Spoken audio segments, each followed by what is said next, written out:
મહિલા કોન્સ્ટેબલે ગળે ફાંસો ખાઈ આપઘાત કરી લેતા મચ્યો ખળભળાટ. આપઘાત પાછળનું કારણ અકબંધ.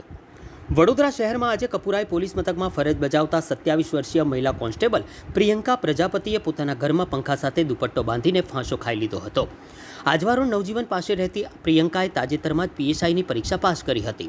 મૂળ બનાસકાંઠા જિલ્લાની વતની પ્રિયંકાના આપઘાતનું કારણ હજી અકબંધ છે. બાપોદ પોલીસ મથક વિસ્તારમાં બનેલી આ ઘટના અંગે પોલીસે વધુ તપાસ શરૂ કરી છે. મહિલા કોન્સ્ટેબલે પીએસઆઈની દોડની પરીક્ષા પાસ કરી હતી અને લેખિત પરીક્ષા માટે તૈયારી કરતા હતા. સયાજી હોસ્પિટલના પોસ્ટમોર્ટમ રૂમ બહાર પોલીસ કર્મીઓએ મૃતકને શ્રદ્ધાંજલિ પણ આપી હતી. આ ઘટના રાત્રિના લગભગ 11 થી 11:30 વાગ્યાની આસપાસ લેખિત પરીક્ષાનું મટીરિયલ આપવા એક મિત્ર ઘરે ગઈ હતી.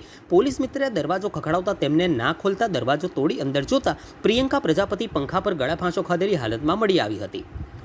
આ ઘટનામાં મૃતક બહેનનું નામ પ્રિયંકાબેન રમેશભાઈ પ્રજાપતિ છે. તેઓ છેલ્લા 2 વર્ષથી કપુરાઈ પોલીસ સ્ટેશનમાં પોલીસ કોન્સ્ટેબલ તરીકે ફરજ બજાવતા હતા.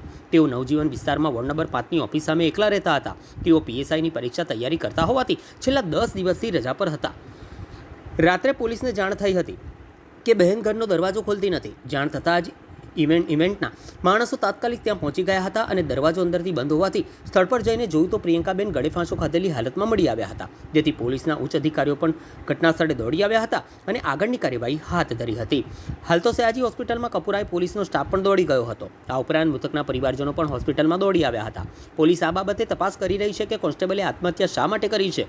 પોલીસે પરિવારજનો અને તેના સહકર્મીઓની પૂછપરછ કરવાની દિશામાં પણ આગળની તપાસ હાથ ધરી છે. ખાસ અમારા પ્રિયંકાબેન રમેશભાઈ પ્રજાપતિ છેલ્લા 2 વર્ષથી કપુરાઈ પોલીસ સ્ટેશનમાં પોલીસ કોન્સ્ટેબલ તરીકે ફરજ બજાવે છે.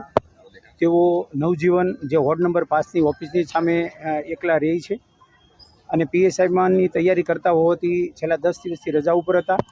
કાલે 23:30 વાગે અમને જાણ થઈ કે બેન દરવાજો ખોલતા નથી. તે બાબતે તાત્કાલિક અમારા ઇન્વેના માણસો પહોંચી ગયા. ઇન્વેના માણસો જોયું તો દરવાજો બંધ હતો એટલે તાત્કાલિક અમને જાણ કરી અને અમે ઉપર જઈને જોયું તો બેન હેંગિંગ હાલતમાં હતા, ગળે ફાંસો ખાધેલા હાલતમાં હતા. તાત્કાલિક અમે અમારા સિનિયર અધિકારીઓને પણ જાણ કરી. પછી એના વાલી વારસને પણ અમે જાણ કરી અને વાલી પૂરું થયું, પીએમ પૂરું થયું અને એના વાલી વારસને અત્યારે ડેડ બોડી અમે સોંપી દીધી છે અને આગળની તપાસ ચાલુ છે. સર, પોલીસ સાથે રહેતા હતા, એકલા જ રહેતા હતા. નોટ વગેરે કોઈ એવું મળ્યું નહીં? એવું કાલ અકસ્માત મોતની તપાસ ચાલુ છે.